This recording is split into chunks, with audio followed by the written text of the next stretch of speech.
श्री वाहिगुरु साहिब जी।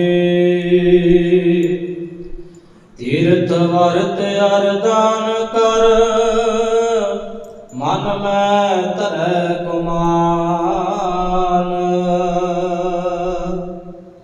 नानक नेह फल जात तेह, ज्यों कुंचर इशनान। तीर्थ वरत अरदान कर, मन में तरे गुमान।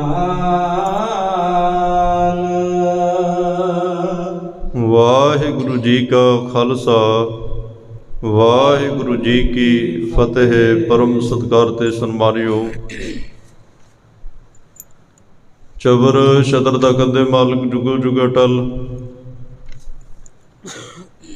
सर्व सांझी वालता दे पैगंबर, दीन अते दुनिया दे राखे, मनुखता दे सांझे रहबर। गुरता गद्दी ते विराजमान धन धन धन साहिब श्री गुरु ग्रंथ साहिब जी महाराज साहिबां दी अपार किरपा बख्शिश रहमत दा सदका आप सरबत माई भाई गुरसिख संगत गुरुद्वारा सिंह शहीदां विखे अमृत वेले दे दीवाना च गुरु दरबार दियां हाजरियां भर के अपना जीवन सफल कर रहे हो, वडभागे हो।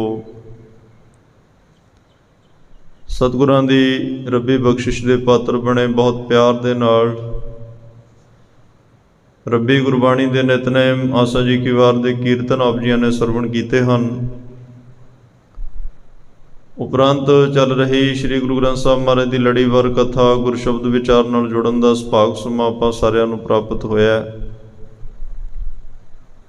आओ इस मिले हुए समय नूं गुरु की बात पाके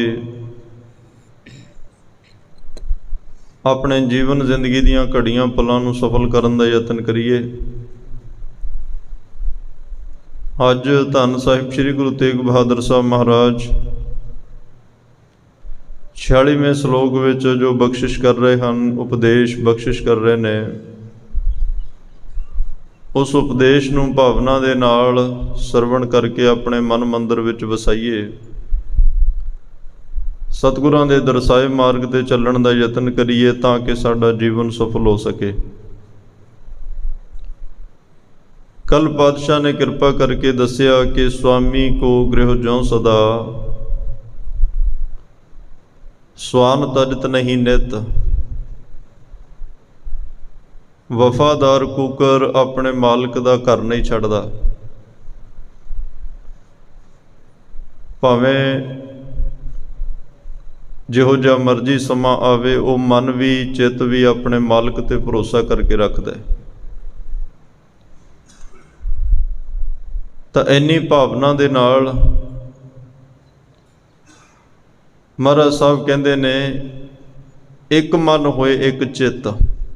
मन भी उथे, तन भी उथे, चित भी उथे।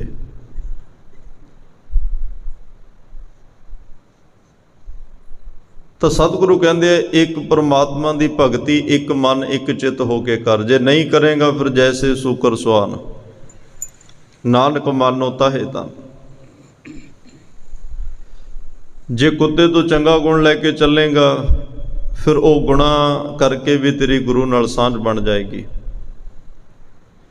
तो अज पातशाह कह रहे हैं कि ऐसा ना होवे एक भगत भगवान एक परमात्मा की भगती छड्ड के तू कर्म कांडां च पै जाए। क्योंकि धर्म की दुनिया विच अज कर्म कांड बड़ा प्रबल है। हर कोई छोटा मोटा उपाय करके रब नूं वस च करना चाहुंदा है। अपने मन मत बुद्धि मुताबिक रब नूं वस विच करना चाहुंदा है। छोटे छोटे लोग हीले वसीले करते हैं कि रब वस विच हो जाए। जद के धन गुरु गोबिंद सिंह साहब पातशाह ने तो क्या, साच कहो सुन लिहो सबै, जिन प्रेम कियो तिन ही प्रभ पायो। पर फिर भी संसारक लोगों के सामने जिहो जिहा धर्म परोस के रखा गया सदियां तो, ਉਹਦੇ ਵਿੱਚ कर्म कांड बड़ा हावी हो गया। ਸਤਿਯੁਗ ਸਤਿਯੁਗ ਦਾ ਸਮਾਂ ਆਇਆ। ਇੱਕ ਵਿਚਾਰ ਦਿੱਤੀ ਗਈ ਕਿ ਜਿਹੜਾ ਸੱਚ ਬੋਲੇਗਾ ਉਹਦਾ ਜੀਵਨ ਵੀ ਸਫਲ ਤੇ ਰੱਬ ਵੀ ਮਿਲੇਗਾ। ਸਤਿਯੁਗ ਵਿੱਚ ਇਹ ਵਿਚਾਰ ਸੀ। ਸਤਿਯੁਗ ਸਤ ਤ੍ਰੇਤਾ ਜਗੀ। ਤ੍ਰੇਤੇ ਦਾ ਯੁੱਗ ਆਇਆ। ਉਦੋਂ ਧਰਮ ਦੀ ਪਰਿਭਾਸ਼ਾ ਇਹ ਹੋ ਗਈ ਕਿ ਜਿਨ੍ਹਾਂ ਨੇ ਰੱਬ ਨੂੰ ਮਿਲਣਾ ਉਹ ਜਗ ਆਦਿ ਕਰਨ। ਲੋਕਾਂ ਨੇ ਬੜੇ ਵੱਡੇ ਜਗ ਕੀਤੇ। ਅਸਮੇਧ ਜਗ, ਅਸਮੇਧ ਮਤਲਬ ਘੋੜਿਆਂ ਦਾ ਦਾਨ, ਇਹ ਇੰਨੇ ਵੱਡੇ ਜਗ। ਹੈਵਰ ਜਗ, ਗੈਂਡਾ ਮਾਰ ਹੋਮ ਜਗ ਕੀਏ, ਪਾਤਸ਼ਾਹ ਨੇ ਵੀ ਕਹਿ ਦਿੱਤਾ। ਇੱਦਾਂ ਦੇ ਜਗ ਲੋਕ ਕਰਦੇ ਸਨ। ਦੁਆਪਰ ਪੂਜਾਚਾਰ, ਦੁਆਪਰ ਦਾ ਵਕਤ ਆਇਆ। ਉਦੋਂ ਪੂਜਾ ਅਰਚਨਾ, ਇਹ ਨਹੀਂ ਕਿ ਪੂਜਾ ਕਰਨੀ ਕਿਹਦੀ ਹੈ, ਬਸ ਪੂਜਾ ਕਰਨ ਲਈ ਕਹਿ ਦਿੱਤਾ। ਹੁਣ ਬੰਦੇ ਦਾ ਸੁਭਾਅ ਤਾਂ ਇਹ ਹੈ ਕਿ ਸੌਖਾ ਕੰਮ ਵੇਖਦਾ, ਵੀ ਕੰਮ ਵੀ ਹੋ ਜਾਏ ਤੇ ਸੌਖਾ ਵੀ ਹੋਵੇ, ਚੀਜ਼ ਵੀ ਮਿਲ ਜਾਏ ਤੇ ਸਸਤੀ ਵੀ ਹੋਵੇ। ਇਹ ਬਹੁਤ ਘੱਟ ਕਹਿੰਦਾ ਕਿ ਕੀਮਤ ਜਿਹੜੀ ਮਰਜ਼ੀ ਹੋਵੇ ਪਰ ਚੀਜ਼ ਸਹੀ ਮਿਲਣੀ ਚਾਹੀਦੀ ਹੈ। ਬਹੁਤ ਘੱਟ ਕਹਿੰਦਾ, ਇਹ ਸਮਝੌਤਾ ਕਰਦਾ ਹੈ, ਕੰਪਰੋਮਾਈਜ਼ ਕਰਦਾ ਹੈ। ਧਰਮ ਦੀ ਦੁਨੀਆ ਵਿੱਚ ਵੀ ਲੰਬਾ ਸਮਾਂ ਇਹੀ ਕੁਝ ਚੱਲਦਾ ਆਇਆ ਤੇ ਅੱਜ ਵੀ ਚੱਲ ਰਿਹਾ। ਅੱਜ ਵੀ ਲੋਕ ਜਿਹੜੇ ਆ ਦੇਹਧਾਰੀਆਂ ਦੇ, ਡੇਰੇਦਾਰਾਂ ਦੇ ਚੱਕਰ 'ਚ ਪੈ ਜਾਂਦੇ ਆ। ਉਹ ਇਸੇ ਕਰਕੇ ਹੀ ਪੈਂਦੇ ਆ ਵੀ ਰੱਬ ਵੀ ਮਿਲੇ ਤੇ ਸੌਖਾ ਮਿਲੇ, ਅੰਮ੍ਰਿਤ ਵੇਲੇ ਨਾ ਹੀ ਉੱਠਣਾ ਪਵੇ, ਅੰਮ੍ਰਿਤ ਨਾ ਹੀ ਛਕਣਾ ਪਵੇ, ਦਾੜੀ ਕੇਸ ਨਾ ਹੀ ਰੱਖਣੇ ਪੈਣ, ਨਸ਼ਾ ਨਾ ਕੋਈ ਛੱਡਣਾ ਪਵੇ ਤੇ ਧਰਮ ਵੀ ਮਿਲ ਜਾਏ। ਇਸੇ ਕਰਕੇ ਉਹਨਾਂ ਲੋਕਾਂ ਦੇ ਘਰਾਂ ਦਰਾਂ ਤੇ ਜ਼ਿਆਦਾ ਭੀੜ ਹੋ ਜਾਂਦੀ ਹੈ, ਕਿਉਂਕਿ ਉੱਥੇ ਸਸਤਾ ਮਿਲ ਰਿਹਾ। ਸੋਨੇ ਚਾਂਦੀ ਹੀਰਿਆਂ ਦੀਆਂ ਦੁਕਾਨਾਂ ਤੇ ਕਿੰਨੀ ਕੁ ਭੀੜ ਹੁੰਦੀ ਆ। ਜਿੱਥੇ ਆਰਟੀਫਿਸ਼ਲ ਗਹਿਣੇ ਮਿਲ ਰਹੇ ਆ ਉੱਥੇ ਲਾਈਨ ਹੀ ਨਹੀਂ ਟੁੱਟਦੀ। ਤੇ ਲੋਕ ਕਹਿੰਦੇ ਆ ਕੰਮ ਹੀ ਸਾਰਨਾ, ਇੱਦਾਂ ਹੀ ਸਾਰ ਲਓ, ਸਸਤੇ ਨਾਲ ਸਰਦਾ ਹੈ। ਜ਼ਰੂਰੀ ਲੱਖਾਂ ਰੁਪਈਆ ਲਾਉਣਾ, ਪਰ ਜਿਹਦੇ ਮਨ ਵਿੱਚ ਹੈ ਕਿ ਮੈਂ ਜੋ ਲੈਣਾ ਅਸਲ ਲੈਣਾ, ਉਹ ਚੱਲ ਕੇ ਜਾਂਦੇ ਆ, ਉਹਦੀ ਕੀਮਤ ਅਦਾ ਕਰਦੇ ਆ, ਉਹਦੀ ਪਰਿਭਾਸ਼ਾ ਨੂੰ ਸਮਝਦੇ ਆ। ਨਹੀਂ ਤਾਂ ਸੰਸਾਰ ਦੀ ਅੱਖ ਤਾਂ ਇਹੋ ਜਿਹੀ ਆ। ਹੁਣ ਭਾਈ ਮਰਦਾਨਾ ਜੀ ਲਾਲ ਵੇਚਣ ਗਏ ਪਟਨੇ ਦੀ ਧਰਤੀ ਤੇ, ਮਹਾਰਾਜ ਸਾਹਿਬ ਨੇ ਦਿੱਤਾ ਵੀ ਇਹਨੂੰ ਵੇਚ ਲਈ, ਜਿਹੜੇ ਪੈਸੇ ਮਿਲੇ ਰੋਟੀ ਪਾਣੀ ਖਾ ਲਈ। ਹੁਣ ਦੁਨੀਆ ਦੀ ਨਜ਼ਰ ਕਿਹੋ ਜਿਹੀ ਹੈ। ਕਿਸੇ ਨੇ ਉਸ ਲਾਲ ਦੀ ਕੀਮਤ 2 ਗਜ ਕੱਪੜਾ ਪਾਇਆ, ਕਿਸੇ ਨੇ ਉਸ ਲਾਲ ਦੀ ਕੀਮਤ 2 ਸੇਰ ਮਠਿਆਈ ਪਾ ਦਿੱਤੀ, ਕਿਸੇ ਨੇ ਕੁਝ ਕੀਮਤ ਪਾਈ, ਕਿਸੇ ਨੇ ਕੁਝ। ਲੇਕਿਨ ਉਹ ਸਾਰਿਆਂ ਵਿੱਚ ਇੱਕ ਸਾਲਸਰਾਏ ਜੌਹਰੀ ਵੀ ਹੈ ਜਿਹੜਾ ਅਸਲ ਪਾਰਖੂ ਹੈ। ਉਹਨੇ ਕਿਹਾ ਮੈਂ ਖਰੀਦ ਨਹੀਂ ਸਕਦਾ, ਬੇਸ਼ੱਕ ਮੇਰੇ ਕੋਲ ਧਨ ਦੌਲਤ ਬਹੁਤ ਆ, ਹੀਰਿਆਂ ਦੀ ਮੇਰੇ ਕੋਲ ਪਰਖ ਵੀ ਹੈ, ਹੀਰੇ ਮੇਰੇ ਕੋਲ ਹੈ ਵੀ ਨੇ, ਪਰ ਇਹ ਨਹੀਂ ਖਰੀਦਿਆ ਜਾਣਾ, ਇਹ ਬਹੁਤ ਕੀਮਤੀ ਹੈ। ਪਰ ਜਦ ਤੂੰ ਆਇਆ, ਮੈਂ ਇਹਦੀ ਦਰਸ਼ਨੀ ਭੇਟਾ ਤੈਨੂੰ 100 ਰੁਪਈਆ ਦਿਆਂਗਾ, ਇਹਨੂੰ ਵੇਖਣ ਦਾ ਹੀ ਮੁੱਲ। ਮੁਕਤਸਰ ਸਾਹਿਬ ਜਦੋਂ ਮਾਘੀ ਦਾ ਮੇਲਾ ਹੁੰਦਾ, ਉੱਥੇ ਕਈ ਐਡੀਆਂ ਉੱਚੀਆਂ ਤੇ ਵਧੀਆ ਨਸਲਾਂ ਦੇ ਘੋੜੇ ਆਉਂਦੇ ਆ, ਉਹਨਾਂ ਨੂੰ ਵੇਖਣ ਦੀ ਵੀ ਇੱਕ ਦਰਸ਼ਨੀ ਭੇਟਾ ਹੁੰਦੀ ਆ। ਖਰੀਦਣਾ ਲੈਣਾ ਵੇਖਣਾ ਬਾਅਦ ਦੀ ਗੱਲ ਆ, ਸਿਰਫ ਦੇਖਣ ਦੀ 5000 10000 ਉਹਨਾਂ ਦੀਆਂ ਨਸਲਾਂ ਦੇ ਹਿਸਾਬ ਨਾਲ। ਸਾਲਸਰਾਏ ਕਹਿੰਦਾ ਵੀ ਦੇਖਣ ਦੀ ਭੇਟਾ ਦੇ ਸਕਦਾ, ਦਰਸ਼ਨੀ ਭੇਟਾ ਖਰੀਦ ਨਹੀਂ ਸਕਦਾ। ਹੁਣ ਪਰਖ ਸੀ ਨਾ, ਹੁਣ ਸਾਰੇ ਸ਼ਹਿਰ ਦੇ ਵਿੱਚੋਂ ਇੱਕ ਨਿਤਰਿਆ। ਚਲੋ ਗੁਰੂ ਨਾਨਕ ਸਾਹਿਬ ਕੋਲ ਆਇਆ, ਮਹਾਰਾਜ ਨੇ ਉਹਨੂੰ ਮਨੁੱਖਾ ਜਨਮ ਹੀਰੇ ਦੀ ਪਰਖ ਕਰਨੀ ਵੀ ਸਿਖਾ ਦਿੱਤੀ। ਪਾਤਸ਼ਾਹ ਨੂੰ ਘਰ ਵਿੱਚ ਲਿਆ, ਸੇਵਾ ਕੀਤੀ। ਖੈਰ ਮੈਂ ਜਿਹੜੀ ਬੇਨਤੀ ਕਰਨੀ ਚਾਹੁੰਦਾ, ਦੁਆਪਰ ਦੇ ਸਮੇਂ ਵਿੱਚ ਪੂਜਾ ਦੀ ਗੱਲ ਆਈ, ਦੁਨੀਆ ਪੂਜਾ ਕਰਨ ਲੱਗ ਪਈ। ਪਰ ਹੁਣ ਪੂਜਾ ਕਰਨੀ ਕਿਹਦੀ ਆ ਇਹ ਕਿਸੇ ਨੇ ਨਹੀਂ ਦੱਸਿਆ। ਕੋਈ ਦਰਖਤਾਂ ਦੀ ਪੂਜਾ ਕਰਨ ਲੱਗ ਪਿਆ, ਕੋਈ ਪਾਣੀ ਦੀ ਪੂਜਾ ਕਰਨ ਲੱਗ ਪਿਆ, ਕੋਈ ਸੂਰਿਆ ਦੀ ਪੂਜਾ ਕਰਨ ਲੱਗ ਪਿਆ, ਕੋਈ ਚੰਦਰਮਾ ਦੀ ਪੂਜਾ ਕਰਨ ਲੱਗ ਪਿਆ, ਕੋਈ ਪੱਥਰ ਦੀ ਪੂਜਾ ਕਰਨ ਲੱਗ ਪਿਆ। ਲੋਕ ਭੂਤ ਪ੍ਰੇਤਾਂ ਦੀ ਪੂਜਾ ਵੀ ਕਰਨ ਲੱਗ ਪਏ। ਪੂਜਾ ਹੀ ਕਰਨੀ ਆ, ਜਿਹਦੀ ਮਰਜ਼ੀ ਹੋਵੇ। ਦੁਆਪਰ ਯੁੱਗ ਦੇ ਵਿੱਚ ਲੋਕਾਂ ਨੇ ਪੂਜਾ ਨੂੰ ਧਰਮ ਸਾਧਨਾ ਮੰਨਿਆ, ਰੱਬ ਦੀ ਪ੍ਰਾਪਤੀ ਮੰਨਿਆ, ਜੀਵਨ ਨੂੰ ਸਾਧਣ ਦਾ ਜ਼ਰੀਆ ਮੰਨਿਆ, ਤੇ ਲੰਬਾ ਸਮਾਂ ਇਹ ਉਸ ਯੁੱਗ ਵਿੱਚ ਚੱਲਿਆ, ਅੱਜ ਵੀ ਚੱਲਦਾ ਆ ਰਿਹਾ। ਇੱਕ ਕਰਮ ਕਾਂਡ ਬਣ ਗਿਆ। ਅੱਜ ਵੀ ਬਹੁਤਾਤ ਗਿਣਤੀ ਉਹਨਾਂ ਲੋਕਾਂ ਦੀ ਹੈ ਜਿਹੜੇ ਕਾਦਰ ਦੀ ਬਣਾਈ ਹੋਈ ਕੁਦਰਤ ਦੀ ਪੂਜਾ ਕਰ ਰਹੇ ਆ। ਅਸੀਂ ਕੁਦਰਤ ਦੀ ਪੂਜਾ ਨਹੀਂ, ਕੁਦਰਤ ਦੀ ਸੰਭਾਲ ਕਰਨੀ ਆ। ਗੁਰਮਤਿ ਇਹ ਕਹਿ ਰਹੀ ਆ ਸਾਨੂੰ ਪੂਜਾ ਪਰਮਾਤਮਾ ਦੀ, ਅਕਾਲ ਪੁਰਖ ਦੀ ਕਰਨ ਦਾ ਹੁਕਮ ਹੈ। ਪੂਜਾ ਅਕਾਲ ਕੀ, ਪਰਚਾ ਸ਼ਬਦ ਕਾ, ਦੀਦਾਰ ਖਾਲਸੇ ਕਾ। ਇਹ ਗੁਰੂ ਗੋਬਿੰਦ ਸਿੰਘ ਮਹਾਰਾਜ ਦੇ ਬਚਨ ਨੇ। ਅਸੀਂ ਇੱਕ ਅਕਾਲ ਪੁਰਖ ਦੇ ਪੁਜਾਰੀ ਹਾਂ, ਉਹਨੂੰ ਮੰਨਦੇ ਹਾਂ, ਉਹਨੂੰ ਸੁਣਦੇ ਹਾਂ, ਉਹਦੀ ਰਜ਼ਾ ਵਿੱਚ ਚੱਲਦੇ ਹਾਂ, ਉਹਦੀ ਮਰਿਆਦਾ, ਉਹਦਾ ਸੁਭਾਅ, ਉਹਦਾ ਨਿਯਮ ਫੋਲੋ ਕਰਦੇ ਹਾਂ। ਤਾਂ ਚਲੋ ਇਹ ਤੀਰਥ ਜਾਂ ਜੋ ਵੀ ਇਹ ਕਰਮ ਕਾਂਡ ਸਨ ਸੰਸਾਰ ਦੇ ਸਾਹਮਣੇ ਆਏ। ਸੰਸਾਰ ਨੇ ਧਰਮ ਦੀ ਪੂਜਾ, ਧਰਮ ਦੇ ਕਰਮ ਕਾਂਡ, ਇਹੀ ਸਾਰੇ ਚੀਜ਼ਾਂ ਨੂੰ ਸੱਚ ਮੰਨ ਕੇ ਕਰਨੇ ਸ਼ੁਰੂ ਕਰ ਦਿੱਤੇ, ਪਰ ਪੱਲੇ ਕੁਛ ਵੀ ਨਾ ਪਿਆ। ਅੱਜ ਗੁਰੂ ਤੇਗ ਬਹਾਦਰ ਸਾਹਿਬ ਸਾਨੂੰ ਸੁਚੇਤ ਕਰ ਰਹੇ ਆ, ਜਾਗਰੂਕ ਕਰ ਰਹੇ ਆ, ਬੜੀ ਇਮਾਨਦਾਰੀ ਦੇ ਨਾਲ। ਹਰ ਪਲ ਹਰ ਮੋੜ ਤੇ ਇਉਂ ਲੱਗ ਰਿਹਾ ਜਿਵੇਂ ਸਾਡੀ ਉਂਗਲ ਫੜ ਕੇ ਨਾਲ ਨਾਲ ਲੈ ਕੇ ਤੁਰ ਰਹੇ ਹੋਣ, ਤੇ ਹਰ ਗੱਲ ਤੇ ਸਾਨੂੰ ਸੁਚੇਤ ਕਰ ਰਹੇ ਹੋਣ। ਇੱਕ ਭਗਤੀ ਦੀ ਗੱਲ ਹੈ, ਹਉਮੈ ਹੰਕਾਰ ਨੂੰ, ਆਪਣੇ ਸਰੀਰ ਤੇ ਹੰਕਾਰ ਕਰਨਾ ਉਹਦੇ ਤੋਂ ਵਰਜਿਆ ਹੈ। ਇੱਕ ਭਗਤ ਭਗਵਾਨ ਨੂੰ ਛੱਡ ਕੇ ਜੇ ਤੂੰ ਆਪਣਾ ਸਰੀਰ ਲੈ ਕੇ ਦੁਨੀਆ ਤੇ ਰਹੇਗਾ, ਤੇਰਾ ਸਰੀਰ ਜੈਸੇ ਸੂਕਰ ਸਵਾਨ, ਕੁੱਤੇ ਤੇ ਸੂਰ ਤੋਂ ਵੱਧ ਕੁਛ ਵੀ ਨਹੀਂ। ਤੇ ਮਹਾਰਾਜ ਨੇ ਕਿਹਾ ਜੇ ਤੈਨੂੰ ਅਹਿਸਾਸ ਹੋਇਆ ਵੀ ਤੂੰ ਕੁੱਤੇ ਔਰ ਸੂਰ ਦੇ ਬਰਾਬਰ ਖੜਾ ਹੈ, ਫਿਰ ਉਹਨਾਂ ਚੋਂ ਇੱਕ ਇੱਕ ਗੁਣ ਲੈ ਕੇ ਅੱਗੇ ਚੱਲ। ਤੂੰ ਮਨੁੱਖਾ ਜਨਮ ਵਿੱਚ ਪ੍ਰਵੇਸ਼ ਵੀ ਹੋਏਗਾ, ਤੈਨੂੰ ਅਹਿਸਾਸ ਹੋਏਗਾ ਕਿ ਮੈਂ ਆਪਣੀ ਮੰਜ਼ਿਲ ਵੱਲ ਤੁਰਨਾ, ਆਪਣੀ ਯਾਤਰਾ ਵੱਲ ਨੂੰ ਤੁਰ ਪਏਗਾ। ਜਦੋਂ ਉਹਨਾਂ ਦੇ ਗੁਣ ਧਾਰਨ ਕਰਕੇ ਅੱਗੇ ਚੱਲੇਗਾ ਤਾਂ ਕੱਲ ਪਾਤਸ਼ਾਹ ਨੇ ਇਹੀ ਸਮਝਾਇਆ ਸੀ, ਸੁਆਮੀ ਕੋ ਗ੍ਰਿਓ ਜਿਉ ਸਦਾ, ਸਵਾਨ ਤਜਤ ਨਹੀਂ ਨਿਤ, ਨਾਨਕ ਇਹ ਬਿਦਹਰ ਭਜੋ, ਇੱਕ ਮਨ ਹੋਏ ਇੱਕ ਚਿੱਤ। ਅੱਜ ਗੁਰੂ ਤੇਗ ਬਹਾਦਰ ਸਾਹਿਬ ਕਹਿੰਦੇ ਆ, ਇੱਕ ਭਗਤ ਪਰਮਾਤਮਾ ਦੀ ਭਗਤੀ ਨੂੰ ਛੱਡ ਕੇ ਕਿਤੇ ਕਰਮ ਕਾਂਡਾਂ ਵਿੱਚ ਨਾ ਪੈ ਜਾਈ। ਹੁਣ ਕਰਮ ਕਾਂਡ ਕਿਹੜੇ ਕਿਹੜੇ ਆ ਜਿਹੜੇ ਦੁਨੀਆ ਤੇ ਪ੍ਰਚਲਿਤ ਨੇ, ਲੋਕ ਅਕਸਰ ਕਰਦੇ ਆ। ਸਿੱਖ ਪਰਿਵਾਰਾਂ ਵਿੱਚ ਵੀ ਇਹ ਸਭ ਕੁਝ ਚੱਲ ਰਿਹਾ ਹੈ। ਗੁਰੂ ਤੇਗ ਬਹਾਦਰ ਸਾਹਿਬ ਕਿਰਪਾ ਕਰ ਰਿਹਾ, ਪਿਆਰ ਨਾਲ ਸਰਵਣ ਕਰੀਏ ਜੀ। ਸਤਨਾਮ ਸ੍ਰੀ ਵਾਹਿਗੁਰੂ ਸਾਹਿਬ ਜੀ। ਤੀਰਥ ਵਰਤ ਅਰਦਾਨ ਕਰ, ਮਨ ਮੈਂ ਧਰੈ ਗੁਮਾਨ। ਤਿੰਨ ਕਰਮਾਂ ਦਾ ਜ਼ਿਕਰ ਹੋਇਆ, ਇੱਕ ਤੀਰਥ ਦਾ, ਦੂਸਰਾ ਵਰਤ ਦਾ ਤੇ ਤੀਸਰਾ ਦਾਨ। ਇਹਦੇ ਜੇ ਅੱਖਰੀ ਅਰਥ ਕਰੀਏ, ਹੁਣ ਤੀਰਥ ਦੇ ਅਰਥ ਨੇ ਮੈਲ ਧੋਣ ਵਾਲਾ। ਜਿੱਥੇ ਜਾਓ ਉੱਥੇ ਮੈਲ ਉਤਰ ਜਾਏ। ਪਵਿੱਤਰ ਕਰਨ ਵਾਲਾ।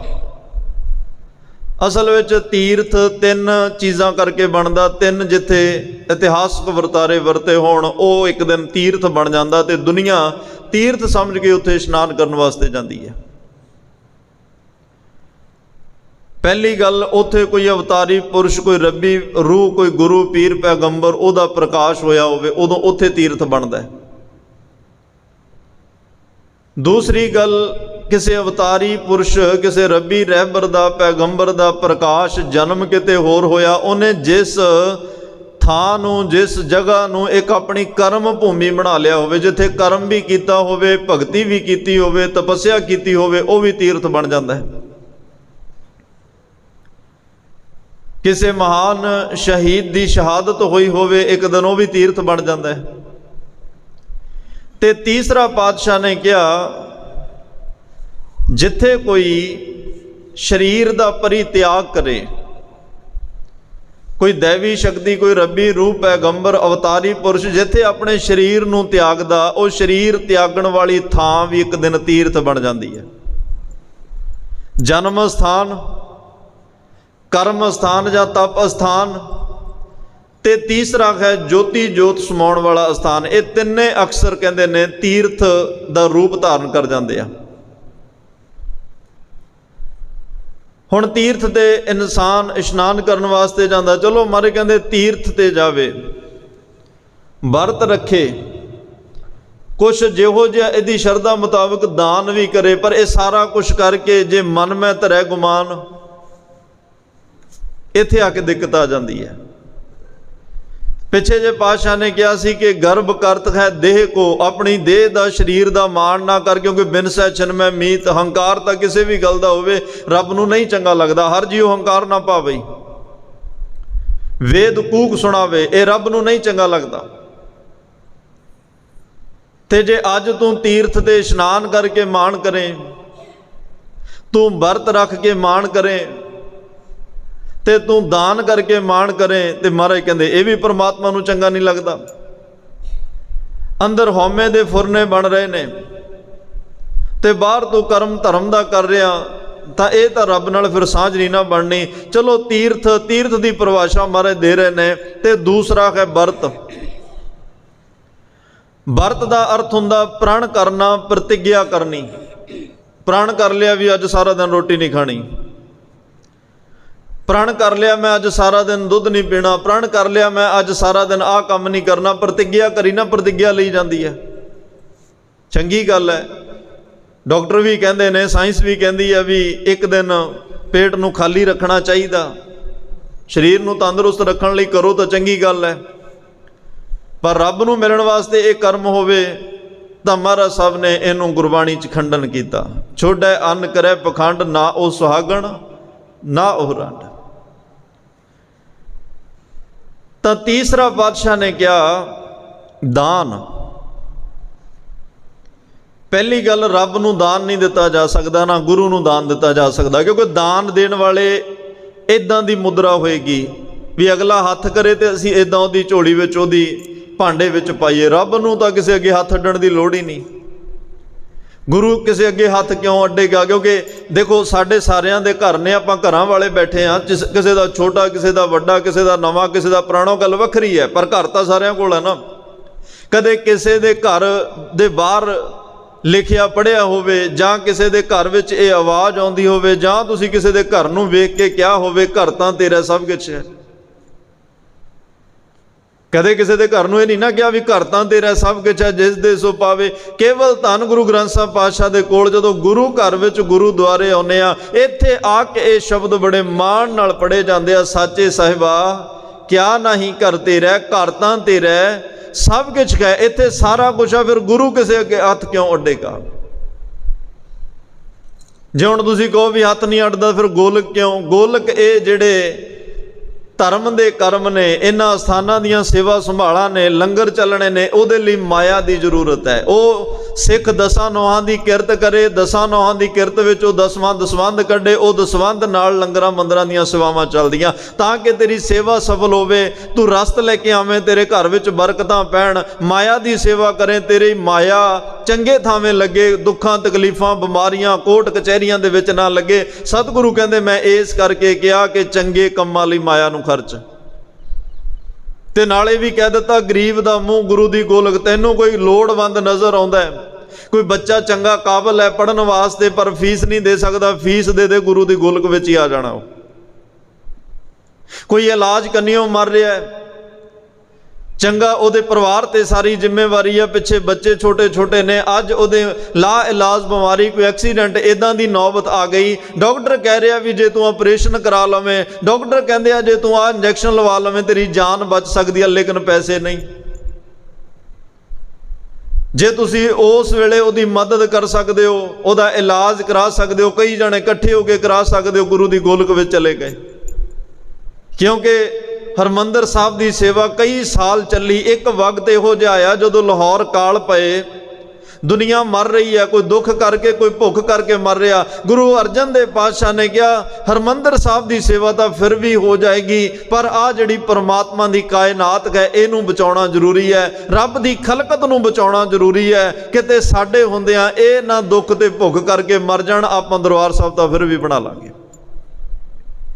गुरु हरराय साहब पातशाह ने जदों मालवे च काल पिया, सारे सिखां नूं खास हुक्मनामे लिख के भेजे, सिखो सारे सिख लंगरां दे मूँह खोल दिओ। उत्थे वड्डे वड्डे सिख गुरु घर दे सेवादार आ, भाई बैलो वर्गे चंगे अमीर घराणिਆਂ नाल संबंध रखदे आ, सब नूं हदायतां कीतियां कोई दुख ते भुख करके ना मर जाए। जे मेरे चोले नाल फुलवाड़ी दा फुल टुटिया, मैनूं ओहदी तकलीफ होई, वो दर्द नहीं सहन होया। आ रब दे फुलवाड़ी दे विच किन्ने जीव जंतु तरह तरह दे फुल लगे आ, साडे हुंदिआं ये फुल भी नहीं टुटने चाहिए। इन्ना सौखा करके पातशाह ने सानू दसिया किसी लोड़वंद दे समय अनुसार तू काम आ जाए। जे हो जा तेरे कोले सरदा, किसी नूं ब्लड दे देना, यह भी एक बहुत वड्डी सेवा है। ਖੂਨਦਾਨ ਕਰਨਾ ਸਭ ਤੋਂ ਉੱਤਮ ਦਾਨ ਮੰਨਿਆ ਗਿਆ। ਅੱਜ ਕੱਲ੍ਹ ਲੋਕ ਚਲੋ ਅੰਗ ਦਾਨ ਵੀ ਕਰ ਰਿਹਾ, ਉਹ ਮਰਨ ਤੋਂ ਬਾਅਦ ਦੀ ਪ੍ਰਕਿਰਿਆ, ਪਰ ਸਮਝ ਤਾਂ ਆ ਗਈ ਨਾ ਕਿ ਮੇਰਾ ਸਰੀਰ ਬਾਅਦ 'ਚ ਤਾਂ ਕਿਸੇ ਕੰਮ ਨਹੀਂ ਆਉਣਾ, ਪਤਾ ਨਹੀਂ ਰੱਬ ਨੇ ਕਦੋਂ ਸੱਦਾ ਮਾਰ ਦੇਣਾ, ਹੋ ਸਕਦਾ ਪੂਰੀ ਤੰਦਰੁਸਤੀ ਵਿੱਚ ਹੀ ਜਾਣਾ ਪੈ ਜੇ। ਮੈਂ ਤੰਦਰੁਸਤੀ ਵਿੱਚ ਚਲਿਆ ਗਿਆ, ਮੇਰੇ ਸਾਰੇ ਹੀ ਅੰਗ ਕਿਸੇ ਨਾ ਕਿਸੇ ਦੇ ਕੰਮ ਆ ਜਾਣਗੇ ਤੇ ਉਵੇਂ ਤੱਕ ਨੇ ਸਾੜ ਹੀ ਦੇਣੇ ਆ।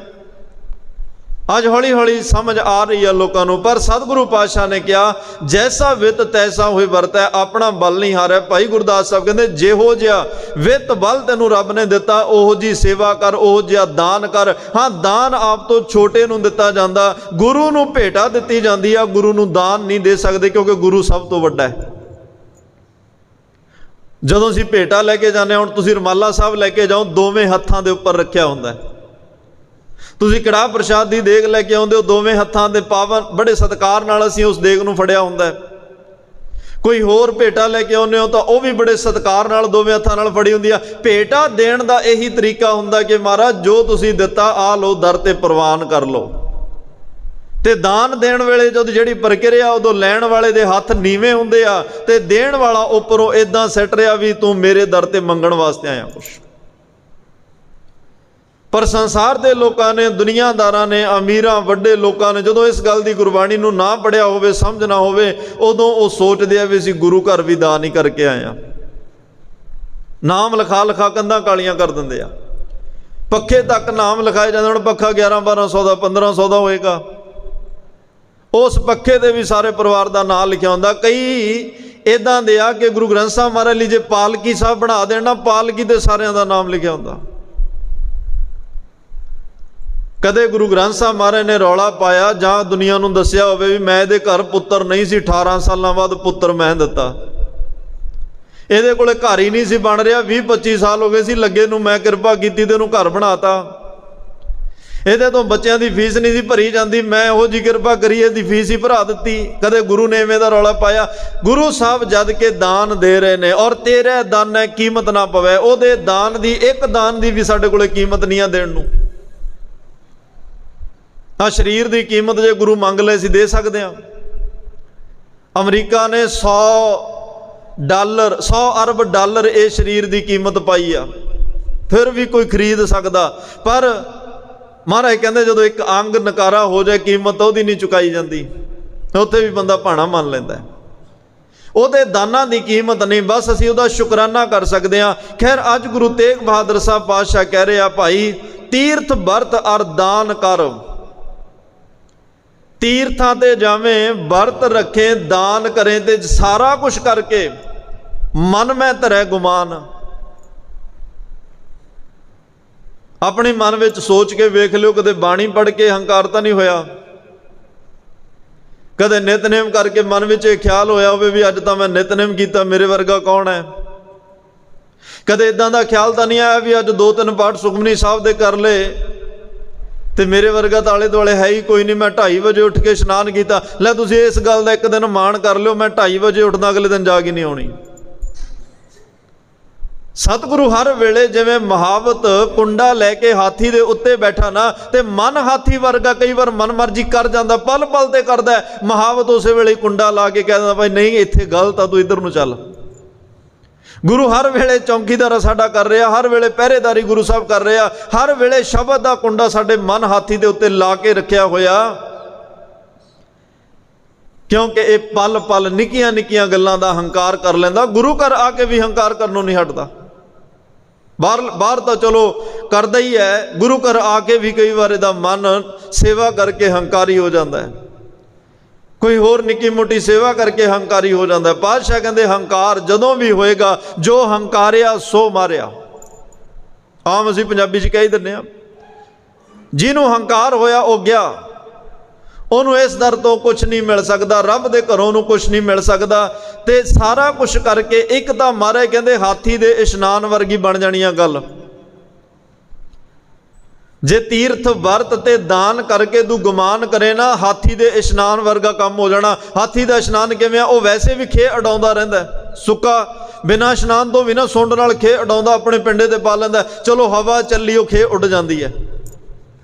पर जदों इशनान करदा पिंडा गिला हुंदा उस तो बाद जिहड़ी खेप आवे वो पिंडे ते जम जाती है, चिकड़ बन जाती है, कई कई दिन उहदे पिंडे तो नहीं लैंदी। महाराज साहब कहंदे भाई जे तू पुण्य दान करके तीर्थां ते इशनान करके वर्त रख के मन च हंकार कर लिया, जिवें हाथी ने इशनान तो बाद खेप पा लई, तू सारा कुछ करके खेप पा लई, सारा कुछ करके तू अपने हत्थों ही वो सारा भांडा पा लिया। भाई साहब भाई गुरदास साहब का एक बचन है, विगड़े चाटा दुध दा कांजी दी चुख है। दुध दा चाटा प्यार वे उबाला दे दो कई घंटे प्यार रहिंदा, पर जे उहदे च किणका मात्र भी किसी ने कांजी पा दी, खटास पा दी, खटाई पा दी, भरिया भराया दुध का चाटा विगड़ जाता है। किन्नी मेहनत नाल दुध नूं कढिया, किन्ना समा लग्या, किन्नी अग लगी, किन्ना गैस बलिया, फिर उन्होंने उबाला दिता, सारे परिवार ने पीना सी, चाह बननी सी, आए गए नूं देना सी, दुध नूं पाउणा सी, किन्ने काम उस दुध नाल होने सी, पर निक्की जी खटाई किणका मात्र कांजी ने दुध का चाटा ही बिगाड़ दिता। महाराज कहते तीर्थां ते इशनान करके वर्त रख के दान करके जे मन च हंकार आ गया, बस इवें तरह ही समझ भाई गुरदास कहते जिवें दुध के चाटे च कांजी पाती होवे। माड़ी जी कांजी ने दुध का चाटा खराब किया, माड़े जे हंकार ने तेरे धर्म के कर्म बेकार कर दिते, निफल कर दिते। सहस मना रुई जलै चिनगारी तुख है, तीर्थ वर्त दान करदा होया जे माड़ा जे हंकार होया, पता किवें होना, जिवें सैकड़े मन सहस मन हजारा मन रूह का ढेर लग्या होवे, माड़ी जी एक माचिस की तीली की चंगियारी लाओ, देखते देखते सब कुछ साड़ के राख कर दिंदी आ। तू इन्नी मेहनत नाल कई दिन लगे तेनू तीर्थ की यात्रा करन गए नूं, कोई पैदल भी जाते आ, कोई सैकलों ते जांदा, कोई मोटरसाइकिलों ते जांदा, अज दे युग विच कोई बसां ते, कोई ट्रकां ते, कोई अपनियां कारां, कोई जहाज़ां ते, जिहो जिहा किसी कोले सरदा कोई रेलां ते जांदा, पर दिन किन्ने लगे। काम छड्ड के गया, परिवार छड्ड के गया, उत्थे कुछ दान पुन सेवा भी करके आया। इन्ना कुछ करन तो बाद जे हंकार आ गया, हंकार ने तां जिवें निक्की जी माचिस दी तीली अग दी चंगियारी ने हजारां मन रूह दे ढेर नूं साड़ के राख कर दिता। एक किणका मात्र हंकार ने तेरे सारे कीते हुए धर्म दे कर्म भी निफल कर दिते। तीर्थ वर्त अर दान कर। पातशाह कहते आ तीर्थ नूं समझ पहला की है। तीर्थ नहावन जाओ तीर्थ नाम है। साडे लई तीर्थ केड़ा? चलो गुरबाणी दे विच परमात्मा नूं दे नाम नूं भी तीर्थ किया, गुरु नूं भी तीर्थ किया। जिथे कोई रब दी बंदगी वाला संत महापुरुष साधु जन टिकिया होवे, 8-6 तीर्थ जैसे साध भगत है। जिथे वो रब की कमाई वाले ने बैठ के कठन घालना तपस्या साधना की होवे, उस साधु की वो जगह भी तीर्थ बन जाती है। अज किन्ने महापुरखों के स्थानों ते संसार जाता है, दुनिया जाती है, वो तीर्थ बन गया क्योंकि किसी ने उत्थे तपस्या की हुई है। बल्कि जो गंगा कहते ने कि जदों बहुते लोग गंगा में जाते हैं इशनान करन, इशनान इस भावना नाल करन जाते हैं कि साडे पाप हुण इत्थे उतर गए, असीं इशनान कर लिया, साडी मैल सारी उतर गई, असीं इशनान कर लिया, जिन्ने हुण तक औगण पाप विकारा सारे साल विच कीते आ ना, असीं वो गंगा कोले छड्ड चले आ। हुण गंगा च सारे ही पाप धोण वास्ते जाण, सारी ही मैल लाउण वास्ते जाण, फिर गंगा भी तो मैली होएगी ना। हुण जे गंगा मैली हो गई, वो अपने आप नूं कित्थे नवाउण जावे, अपने आप नूं कित्थे साफ करन जावे। महाराज साहब कहंदे आ जदों गंगा मैली हो जाती आ, जदों लोकां दे मैल लोकां दे पाप धो धो के गंगा गंदली हो जाती है, लोग तीर्थ यात्रा जा जा के गंगा ते इशनान करके उहदे पाक पवित्र पानी नूं गंदला कर देण, फिर वो गंगा किसे साधु दी चरण धूड़ी लैण वास्ते जाती आ, क्योंकि उहनूं पता है भी साधु दी चरण धूड़ी दे नाल मैं भी पवित्र हो जांगी। एक रब्बी बंदगी करने वाले दी चरण धूड़ मिल गई ते मेरे भी पाप कट्टे जाणगे। जिहड़ी लोग मेरे कोले मैल छड्ड के मेरी मैल हुण कोई साधु मिल जाए, उस साधु दी चरण धूड़ी च इशनान करके गंगा कह रही है मेरी मैल कट्टी जाएगी, जिस गंगा ते लोग अपनी मैल कट्टण वास्ते जाते हैं। तीर्थ हुण साडे लई तीर्थ मारे कहंदे नहावन चले तीर्थी, मन खोटे तन चोर।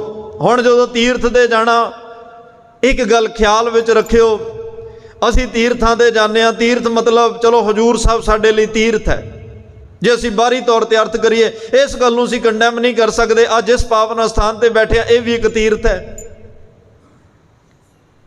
ਦੁਨੀਆ ਭਰ ਵਿੱਚੋਂ ਕੱਲ 10ਵੀਂ ਦਾ ਦਿਨ ਹੈ, ਲੱਖਾਂ ਦੀ ਗਿਣਤੀ ਵਿੱਚ ਸੰਗਤਾਂ ਨਤਮਸਤਕ ਹੁੰਦੀਆਂ, ਕਿ ਤੀਰਥ ਸਮਝ ਕੇ ਆਉਂਦੀਆਂ ਨਾ। ਪਰ ਤੀਰਥ ਤੇ ਜਾਣ ਲੱਗਿਆਂ ਪਾਤਸ਼ਾਹ ਕਹਿੰਦੇ ਹੁਣ ਹਦਾਇਤਾਂ ਕੀ ਨੇ।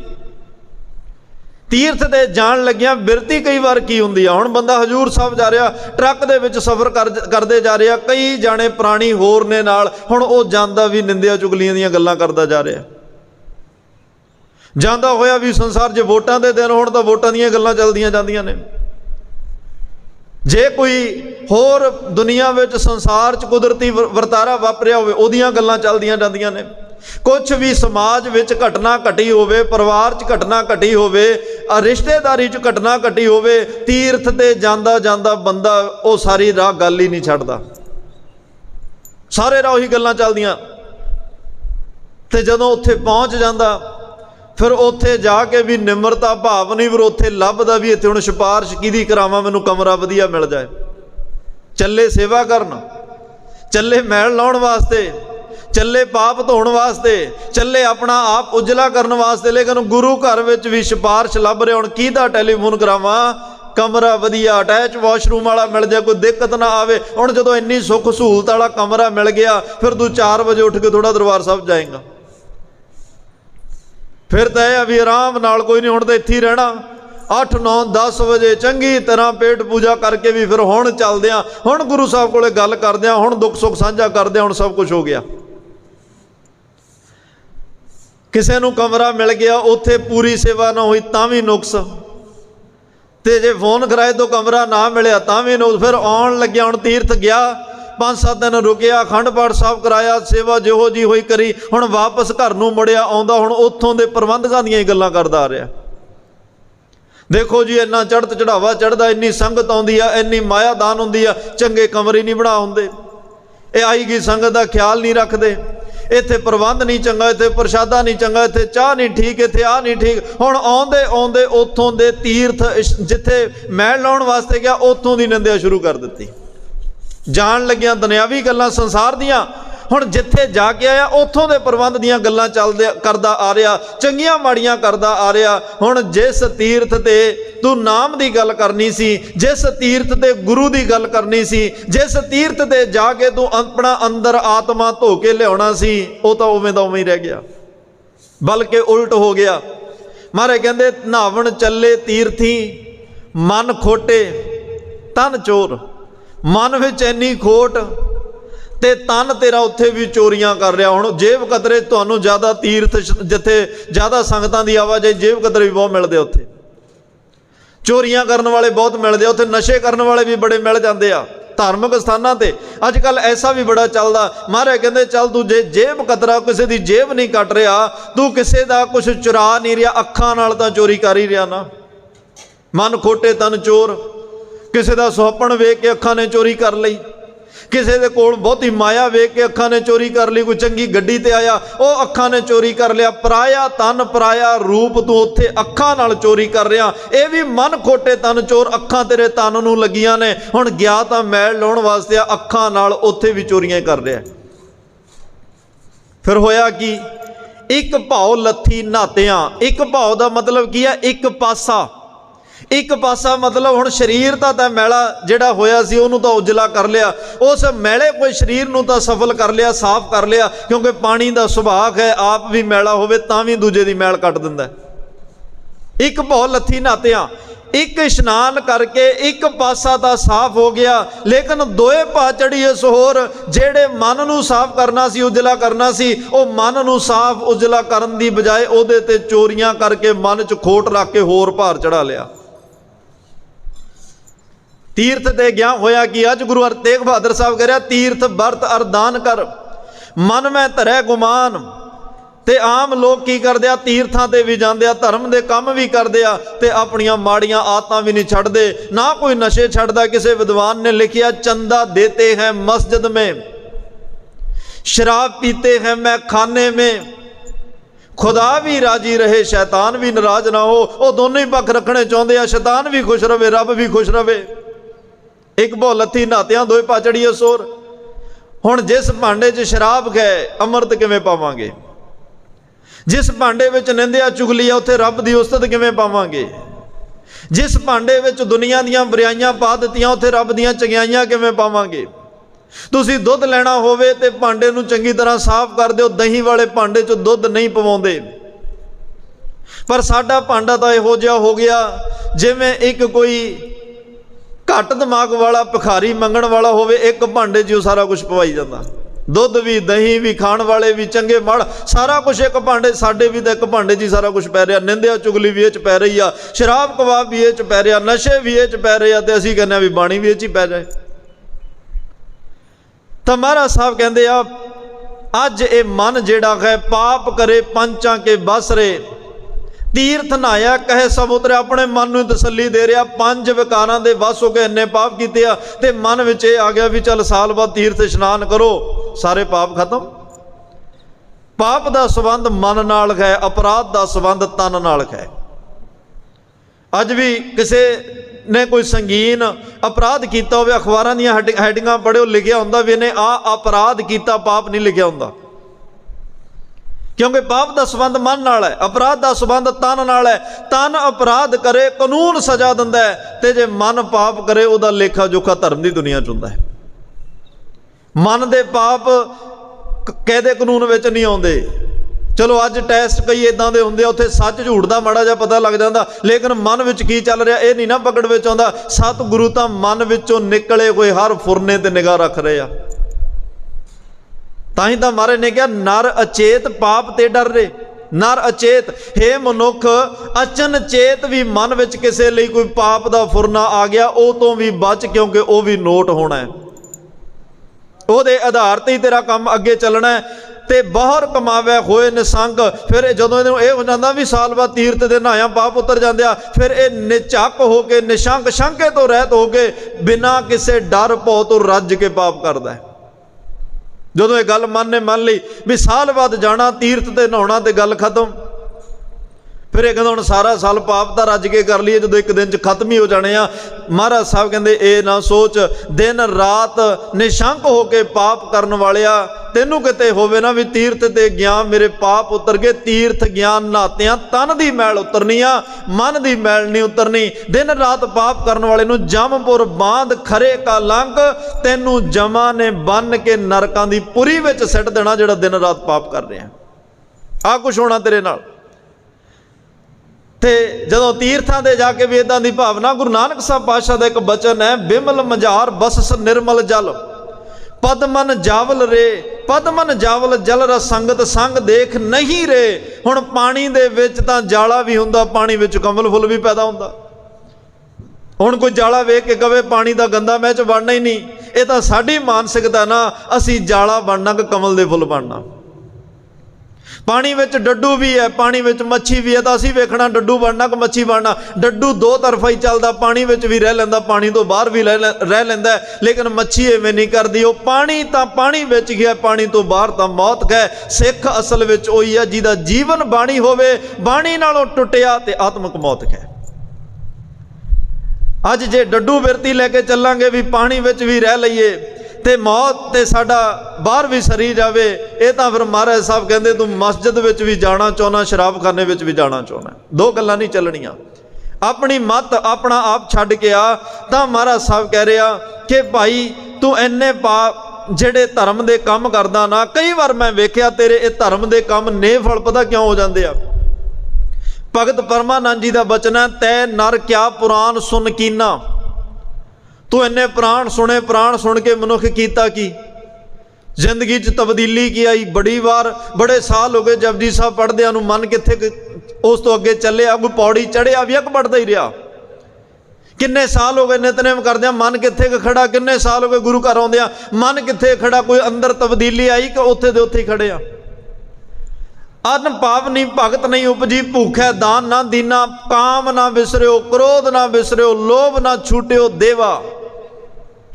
ਜੇ ਧਰਮ ਦੇ ਕੰਮ ਕਰਦਿਆਂ ਆ ਗੱਲਾਂ ਤੋਂ ਖਹਿੜਾ ਨਾ ਛੁੱਟਿਆ, ਪਰ ਨਿੰਦਾ ਮੁਖ ਤੇ ਨਹੀਂ ਛੁੱਟੀ, ਨਿਵਲ ਭਈ ਸਭ ਸੇਵਾ, ਤੀਰਥ ਵਰਤ ਅਰਦਾਨ ਕਰ, ਮਨ ਮੈਂ ਧਰੈ ਗੁਮਾਨ। ਤੂੰ ਚੰਗੇ ਕੰਮ ਕਰਦੇ ਨੇ ਹੰਕਾਰ ਕਰ ਲਿਆ, ਸੇਵਾ ਕਰਦੇ ਨੇ ਨਿੰਦਿਆ ਵੀ ਨਾਲ ਜਾਰੀ ਰੱਖੀ, ਤੇਰੇ ਦੋਵੇਂ ਕੰਮ ਵਿਅਰਥ ਚਲੇ ਗਏ।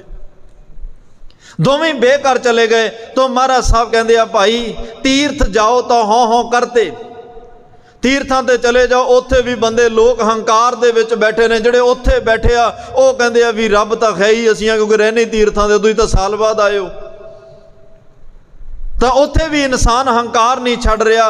तीर्थां ते जाके भी इंसान पंडित पूछो तो माया राते, जो उत्थे बैठण वालियां नूं पुछो वो माया दे रंग विच रते पए आ। तीर्थां ते जाण वालियां नूं भी कुछ नहीं मिल रिहा, क्योंकि उत्थे सिर्फ तेरे तन दी मैल उतर रही आ, मन दी मैल तां अंतरगत तीर्थ मल नहाओ।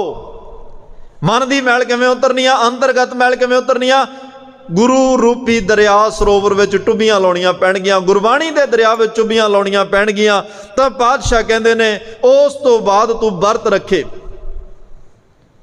तीर्थ परमात्मा का नाम भी हुंदा है, तीर्थ गुरु भी है, तीर्थ जिथे रबी बंदगी वाला बैठा वो भी है। तीर्थ नावण जाओ तीर्थ नाम है, अंतर शब्द विचार अंतर ज्ञान है, गुर समान तीर्थ नहीं कोई। महाराज साहब कहते गुरु दे समान कोई तीर्थ नहीं है, गुरु जिड्डा कोई तीर्थ नहीं है। सत संतोख तास गुर होए, गुर दरियाओ सदा जल निर्मल मिलिया, दुरमत मैल करे। गुरु तो एडा वड्डा दरिया है, एडा वड्डा तीर्थ है जिहड़ा भावना नाल गुरु दरिया च चुभी ला ले। मिलिया मिलिया दुरमत मैल करे। दुरमत हुण मत की गल आ गई ना, बाहर की मैल की गल नहीं है। जिन्नी मत नूं दुरमत मैल लग लग के तेरी मत दुरमत हो चुकी है, गुरु उस मत नूं धो के निर्मल स्वच्छ ते उजली कर दिंदा है। सतगुर पाया पूरा नहावण पशु परे तो देव करे। गुरु दरिया ते नहाउण दा फायदा पता की आ? ये पशु बिरती वालियां नूं भी देवता बिरती वाला बना दिंदा है। इस घर विच तां महाराज साहब तां ही तां पट साहिबाना ने क्या अम्या दृष्ट शुभ करे खरे, अग पाप सगल मल, काम क्रोध और लोभ मोह वस करे सबे वल, सदा सुख मन वसै दुख संसारै खोवै, गुर नव निध दरियाओ जन्म हम काल धोवै। गुरु भाई ओ 9 निधियां दा दरिया है, जेड़ा भी इस दरिया विच चुभी ला लाए जन्म हम काल धोवै। जन्मां जन्मां दी लगी हुई कालख नूं गुरु धो दिंदा है, जन्मां जन्मां दी लगी हुई मैल उतर जाती है। भाई गुरदास साहब कहते गुर तीर्थ दरियाओ है, पशु प्रेत करे परबीणा। गुरु ओ दरिया है जिहड़ा पशु प्रेतां वाली बिरतियां वालियां नूं भी एक उजली मत, एक पाक पवित्र मत वाला बना दिंदा है। ते कबीर साहब नूं समझ नहीं आ रही, कहंदे ने राम दे कबीर साहब तां अज कह कबीर हों भया उदास, तीर्थ बड़ा के हर का दास। हुण ये नहीं समझ आ रही भी तीर्थ बड़ा कि हरी दा दास। महाराज कहंदे हरी दा दास बड़ा है, क्योंकि हमरी बांधी भगत छड़ावे, बांधी भगत ना छुटे मोए। रब कहना मेरियां बन्नियां रब भगत छड़ा सकदा, भगत दी बन्नी मेरे तो नहीं छड़ाई सक। इस करके ओ रब दा भगत, ओ रब दा प्यारा वड्डा है, जेड़ा भाई उस परमात्मा दी हर वेले रब्बी याद विच जुड़िया। ते दूसरा महाराज ने क्या बरत तीर्थ बरत अरदान कर मन में धरै गुमान। हुण बरत लोग रखदे आ, प्रतिज्ञा प्रण करदे आ, मैं इन्ने दिन अनाज नहीं खाना, इन्ने दिन मैं रोटी नहीं खानी, इन्ने दिन मैं आ कुछ नहीं पीना, इन्ने दिन मैं फलाने दे मत्थे नहीं लगना, इन्ने दिन मैं बाहर नहीं, इदां दे प्रण कीते जांदे आ।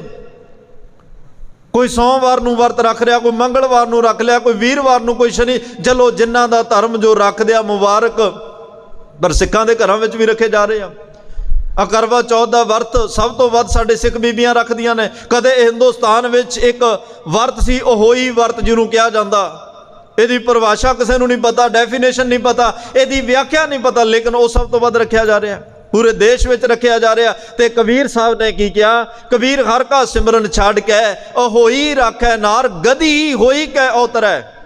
बाणी का फैसला है, भार सह मन चारों अगला जामा कादा ते कम की करना पएगा। महाराज कहते जे वर्त रखना ना तू भाई ओनी दुनिया तोड़े बंधना, वर्त आ भी आ, उन्हें संसार के बंधना नालों मोह तोड़ लिया। अन्न पानी थोड़ा खाया, वो उन्ना की खांदिया जिन्नी क लोड़ होवे, वो पेटू नहीं हुंदे भी हर वेले खाण वाली ध्यान होवे। एक लोग ओ ने जिहड़े खाण लई जिउंदे ने, एक ओ ने जिहड़े जिउण लई खांदे। फर्क आ दोवां गल्लां 'च। ਜਿਹੜਾ ਖਾਣ ਲਈ ਜਿਉਂਦਾ ਉਹ ਸਮਾਂ ਵੇਲਾ ਕਵੇਲਾ ਕੁਛ ਨਹੀਂ ਵੇਖਦਾ, ਜੋ ਆਇਆ ਸਭ ਕੁਛ ਉਹਨੇ ਖਾ ਜਾਣਾ। ਲੇਕਿਨ ਜਿਹੜਾ ਜਿਉਣ ਲਈ ਖਾਂਦਾ ਸਿਰਫ ਵੀ ਇਹ ਸਰੀਰ ਨੂੰ 3.5 ਮਣ ਦਿਓਰੀ ਚੱਲੇ ਪਾਣੀ ਅੰਨ, ਉਹ ਲੋੜ ਮੁਤਾਬਕ ਖਾਂਦਾ, ਕਿਉਂਕਿ ਅੰਨ ਇੱਕ ਮਿੱਟੀ ਤੱਤ ਹੈ। ਮਿੱਟੀ ਤੱਤ ਜਦੋਂ ਸਰੀਰ ਵਿੱਚ ਵੱਧਦਾ ਉਦੋਂ ਆਲਸ ਵੱਧ ਜਾਂਦਾ। ਬਹੁਤਾ ਅੰਨ ਖਾਣ ਵਾਲਾ ਸਮਾਧੀ ਕਿਵੇਂ ਲਾਵੇ, ਭਗਤੀ 'ਚ ਕਿਵੇਂ ਬੈਠੇ, ਸਿਮਰਨ ਮੈਡੀਟੇਸ਼ਨ ਬਣ। ਤਾਂ ਹੀ ਤਾਂ ਅੱਜ ਲੋਕਾਂ ਦੀ ਇਹੀ ਸ਼ਿਕਾਇਤ ਜਾਂ ਇਹੀ ਉਲਾਂਭਾ ਜਾਂ ਇਹੀ ਇੱਕ ਸਵਾਲ ਰਹਿੰਦਾ ਜੀ, ਜਦੋਂ ਬਾਣੀ ਪੜ੍ਹਦਿਆਂ ਨੀਂਦ ਬਹੁਤ ਆਉਂਦੀ ਆ। ਉਹ ਮਾੜਾ ਜਿਹਾ ਨਿਗਾਹ ਮਾਰ ਲੈਣ ਵੀ ਰਾਤ ਕੀ ਖਾ ਕੇ ਸੁੱਤੇ, ਕਿੰਨਾ ਕੁ ਹੈਵੀ ਖਾਦਾ, ਜਾਂ ਹੁਣ ਗੁਟਕਾ ਸਾਹਿਬ ਚੱਕਣ ਤੋਂ ਪਹਿਲਾਂ ਕਿੰਨਾ ਹੈਵੀ ਖਾਦਾ। ਤੂੰ ਥੋੜਾ ਖਾਣਾ, ਥੋੜਾ ਸੌਣਾ, ਬਹੁਤਾ ਨਹੀਂ ਬੋਲਣਾ। ਤੈਨੂੰ ਮਹਾਰਾਜ ਸਾਹਿਬ ਬਾਣੀ 'ਚ ਕਹਿ ਰਿਹਾ, ਇਹਨਾਂ ਗੱਲਾਂ ਵੱਲ ਧਿਆਨ ਰੱਖ। ਖੁਰਾਕ ਤੇਰੀ ਪੌਸ਼ਟਿਕ ਹੋਵੇ, ਸਾਦਾ ਹੋਵੇ, ਸਿੰਪਲ ਹੋਵੇ, ਉੱਦਾਂ ਦਾ ਖਾ। ਕਿਉਂਕਿ ਜਿੱਤ ਖਾਧੈ ਤਨ ਪੀੜੀ ਹੈ, ਮਨ ਮੈਂ ਚਲੇ ਬਹੁਤੇ ਸਵਾਦਿਸ਼ਟ ਖਾਏਗਾ, ਮਨ 'ਚ ਵਿਕਾਰ ਪੈਦਾ ਹੋਣਗੇ। ਜੈਸਾ ਅੰਨ ਵੈਸਾ ਮਨ, ਜਿਹੋ ਜਿਹਾ ਤੂੰ ਅੰਨ ਖਾਣਾ ਉਹਦਾ ਅਸਰ ਹੋਏਗਾ। ਮਹਾਰਾਜ ਕਹਿੰਦੇ ਜੇ ਵਰਤ ਰੱਖਣਾ ਕੰਨਾਂ ਦਾ ਰੱਖ ਲਾ। ਇਹਨਾਂ ਕੰਨਾਂ ਨਾਲ ਨਾ ਨਿੰਦਿਆ ਚੁਗਲੀ, ਨਾ ਕਿਸੇ ਦੀ ਮਾੜੀ ਨਾ ਚੰਗੀ ਕੁਛ ਨਹੀਂ ਸੁਣਨਾ। ਜਦੋਂ ਵੀ ਇਹ ਕੰਨ ਸੁਣਨਗੇ ਤਾਂ ਗੁਰਬਾਣੀ ਜਾਂ ਕੀਰਤਨ ਸੁਣਨਗੇ। ਵਰਤ ਰੱਖਣਾ ਤੂੰ, ਮਹਾਰਾਜ ਕਹਿੰਦੇ ਜੀਵ ਦਾ ਰੱਖ।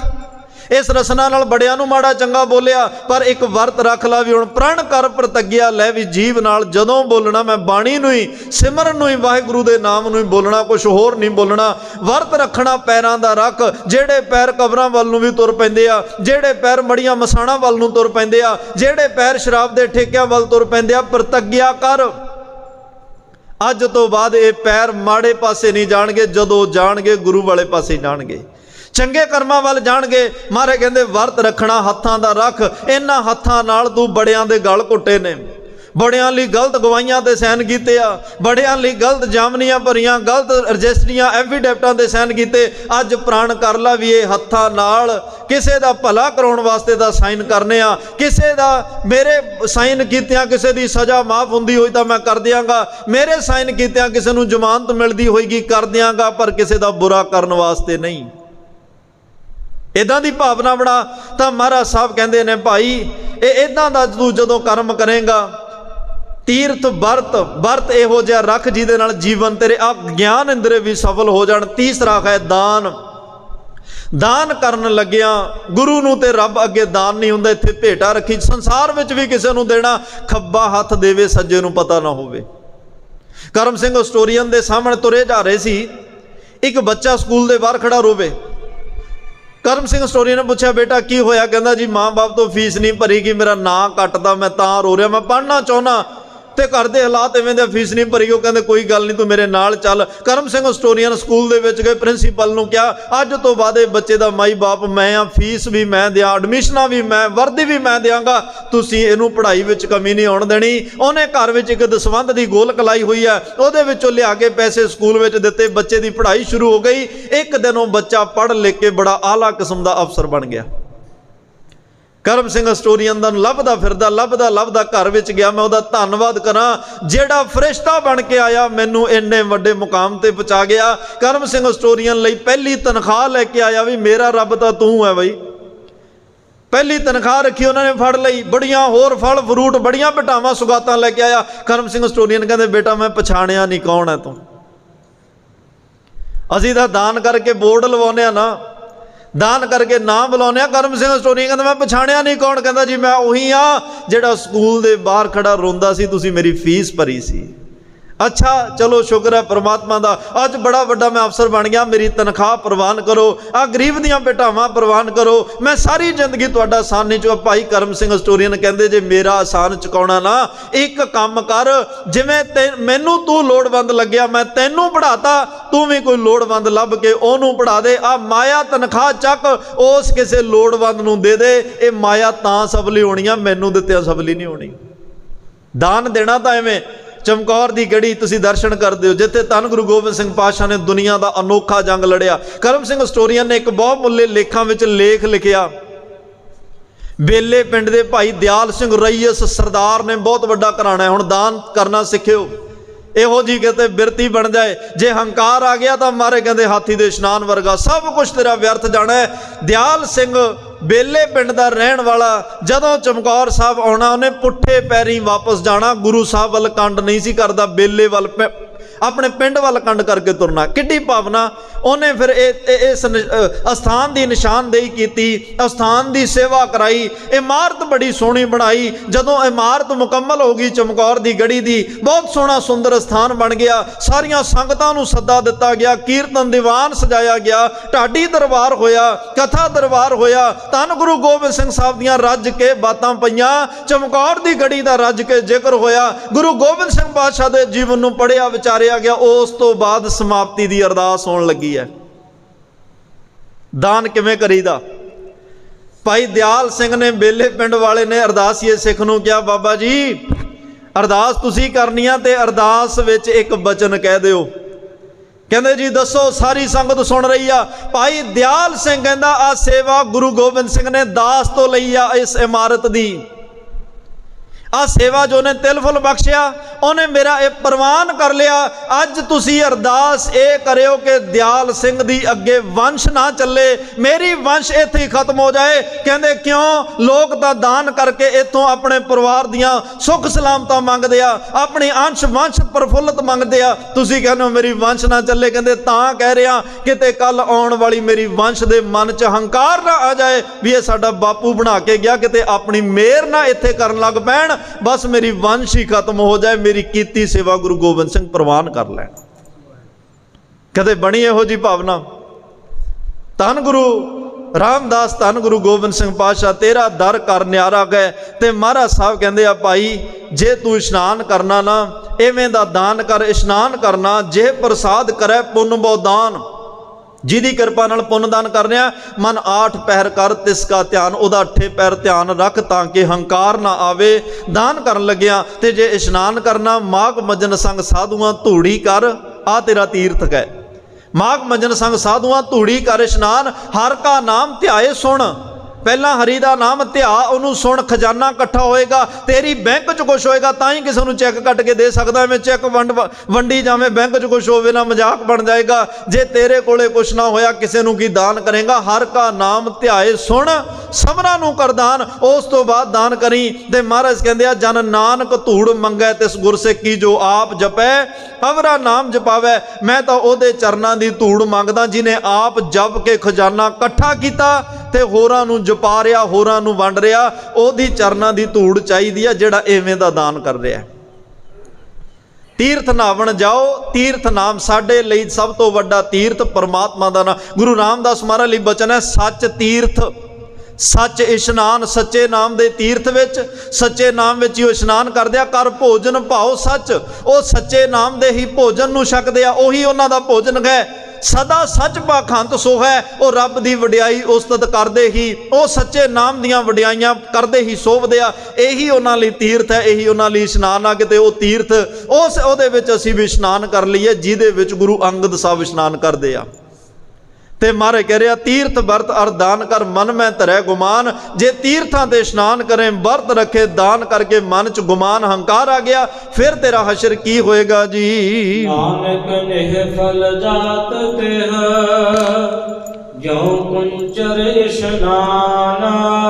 ਨੇਫਲ ਦਾ ਮਤਲਬ ਹੁੰਦਾ ਬੇਅਰਥ, ਬੇਕਾਰ, ਸਾਰੀ ਮਿਹਨਤ ਅਜਾਈ ਚਲੇ ਜਾਣੀ, ਕੋਈ ਲਾਹਾ ਹੀ ਨਾ ਹੋਣਾ।